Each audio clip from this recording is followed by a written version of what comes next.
Hello everyone, welcome to Weekly Current Affair Quiz. Let's begin today's quiz. First question is, consider the following statements regarding Bharatiya Bhasha Divas. 1. Subramania Bharati Jayanti will be observed as Bharatiya Bhasha Divas. 2.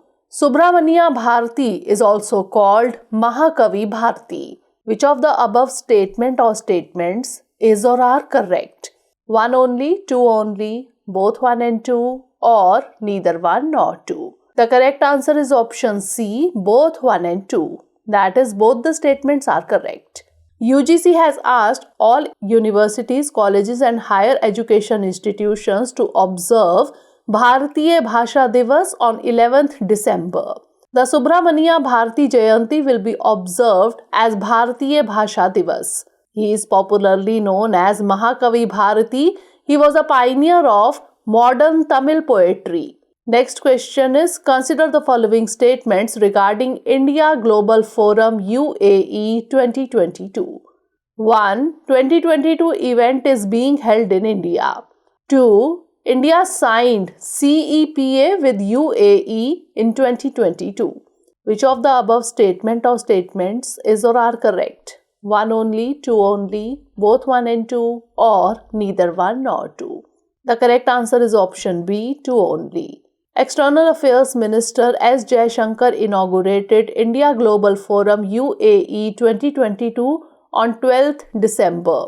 The event was held in Dubai and Abu Dhabi from December 12 to 16. India-UAE Comprehensive Economic Partnership Agreement, that is CEPA, was signed between the two nations on 18 February 2022. Next question is, which of the following is correct regarding measles?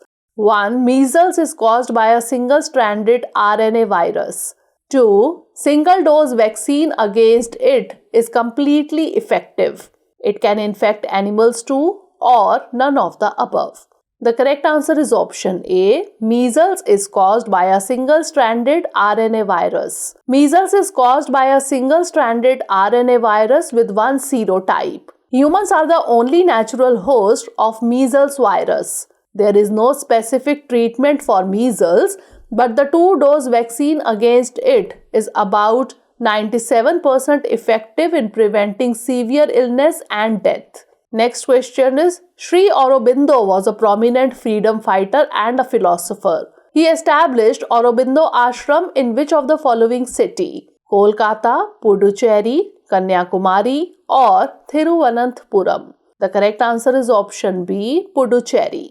PM Narendra Modi participated in a program on 13th December to commemorate Sri Aurobindo's 150th birth anniversary. In Pondicherry, Sri Aurobindo founded a community of spiritual seekers which took shape as the Sri Aurobindo Ashram in 1926. Next question is, a joint annual training exercise with the Kazakhstan army was instituted in 2016, which was later renamed Exercise Kaz-Ind in 2018. What was the name of that exercise? Exercise Yudh Abhyas, Exercise Maitri, Exercise Prabal Dostyak, or Exercise Vajr Prahar. The correct answer is option C, Exercise Prabal Dostyak. A joint annual training exercise with the Kazakhstan army was instituted in 2016 as Exercise Prabal Dostyak. It was later upgraded to a company-level exercise and renamed as Exercise Kaz-Ind in 2018. Next question is, which of the following organizations were responsible for Parliament Attack 2001? 1. Lashkar-e-Taiba, 2. Jaish-e-Mohammed, 3. Islamic State of Iraq. Which of the following code is correct? 1 and 3 only, 2 and 3 only, 1 and 2 only, or all of the above? The correct answer is option C, 1 and 2 only. President Draupadi Murmu on December 13 said the nation will always remain grateful to the valiant martyrs who laid down their lives in the 2001 Parliament attack. On December 13, terrorists of the Lashkar-e-Taiba and the Jaish-e-Mohammed attacked the Parliament complex. Next question is, consider the following statements regarding WHO. 1. It is a UN agency. 2. Jeremy Farrar will become its new chief scientist. Which of the above statement or statements is or are correct? 1 only, 2 only, both 1 and 2, or neither 1 nor 2? The correct answer is option C, both 1 and 2. The World Health Organization said that Jeremy Farrar will become its new chief scientist, replacing Soumya Swaminathan. WHO is the United Nations agency that connects nations, partners, and people to promote health, keep the world safe, and serve the vulnerable. Next question is, which of the following communities are associated with Bepore Uru making in Kerala? Paniyar, Bhattars, Kuruba, or Odais? The correct answer is option D, Odais. Bepore Uru or boat is a wooden dhow, that is ship, sailing boat or sailing vessel handcrafted by skilled artisans and carpenters in Bepore, Kerala. Communities associated with Uru making are Odais and Khalasis. Next question is, the National Energy Conservation Day is celebrated on 13th December, 14th December, 15th December, or 16th December. The correct answer is option B, 14th December. National Energy Conservation Day is celebrated every year on 14th December. The purpose is to showcase the achievements of the nation in energy efficiency and conservation. Next question is, when India attained independence, who among the following was responsible for the home, states, information and broadcasting portfolios? Jawaharlal Nehru, Sardar Vallabhbhai Patel, Mahatma Gandhi, or none of the above? The correct answer is option B, Sardar Vallabhbhai Patel. When India attained independence, Sardar Vallabhbhai Patel became the Deputy Prime Minister and was responsible for the home, states, and the information and broadcasting portfolios. Next question is, India International Science Festival, that is IISF 2022, will be held in Bhopal, New Delhi, Mumbai, or Srinagar? The correct answer is option A, Bhopal. IISF is the initiative of the Ministry of Science and Technology and the Ministry of Earth Science of the Government of India in association with Vigyan Bharati. IISF 2022 will be held in Bhopal from 21st to 24th January 2023. Next question is, in 1952, Telkes became the first recipient of which of the following awards? Charles Greeley Abbott Award, Society of Women Engineers Achievement Award, Lifetime Achievement Award, or none of the above? The correct answer is option B, Society of Women Engineers Achievement Award. Maria Telkes was a biophysicist best known for her invention of the solar distiller and the first solar-powered heating system designed for residencies.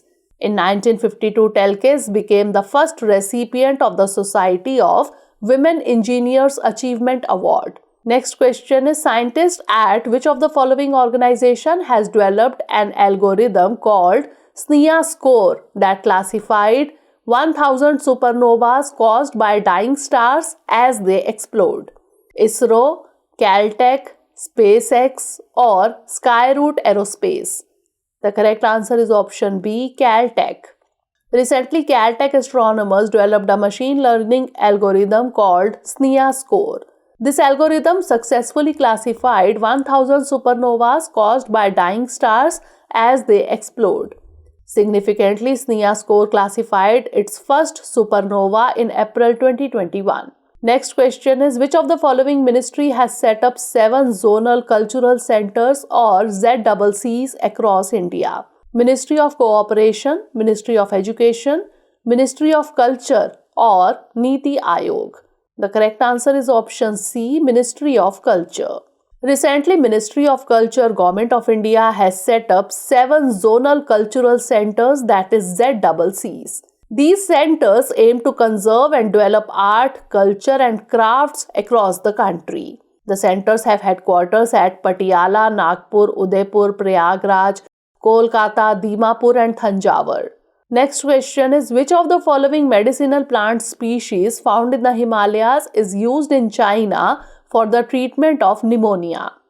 Fritillaria kirchosa, Dactylorhiza hatagiria, Mesotropis pellita, or Trillium govanianum? The correct answer is option A, Fritillaria kirchosa. Recently, the species of 3 Himalayan plants have entered the IUCN list. These are Fritillaria cercosa, Dactylorhiza hatagiria, and Mesotropis pellita. Fritillaria cercosa is used for the treatment of bronchial disorders and pneumonia in China. Next question is, what was the theme of International Mountain Day 2022? Sustainable mountain tourism, mountain biodiversity, mountains matter for youth, or women move mountains. The correct answer is option D, women move mountains. International Mountain Day is celebrated annually on December 11 to increase public awareness of the value of mountains. The theme of International Mountain Day 2022 was Women Move Mountains. Next question is, a gender toolkit based on enabling gender responsive urban mobility and public spaces details implementation framework based on how many pillars? 2, 3, 4 or 5? The correct answer is option C, 4. Recently, a gender toolkit based on enabling gender responsive urban mobility and public spaces was launched.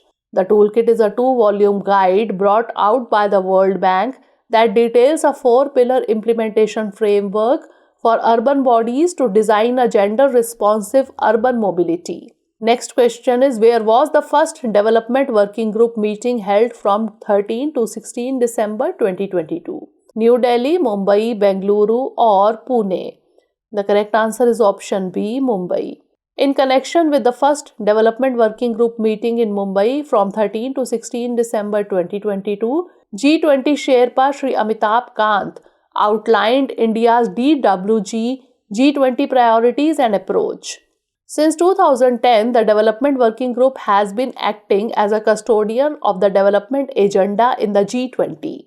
Next question is, ISRO is planning to launch a mission to Venus by which year? 2023, 2024, 2025 or 2026? The correct answer is option B, 2024. Indian Space Research Organisation or ISRO has taken initiatives for feasibility studies on missions to Venus as well as aeronomy studies. ISRO will send a spacecraft to orbit Venus to study what lies below its surface. It is expecting to launch the mission by December 2024. Last question is, which of the following ministry implements Shahari Waqf Sampatti Vikas Yojana or SWSVY through Central Waqf Council or CWC? Ministry of Housing and Urban Affairs, Ministry of Social Justice and Empowerment, Ministry of Rural Development or Ministry of Minority Affairs? The correct answer is option D, Ministry of Minority Affairs. Ministry of Minority Affairs implements Shahari Waqf Sampatti Vikas Yojana, that is SWSVY, Central Waqf Council or CWC. Under SWSVY, interest-free loan is provided to Waqf institutions or Waqf boards for taking up economically viable projects on the urban Waqf land such as commercial complexes, marriage halls, hospitals, cold storages, etc. So that's all for today. Stay tuned for the next episode. Thanks for watching.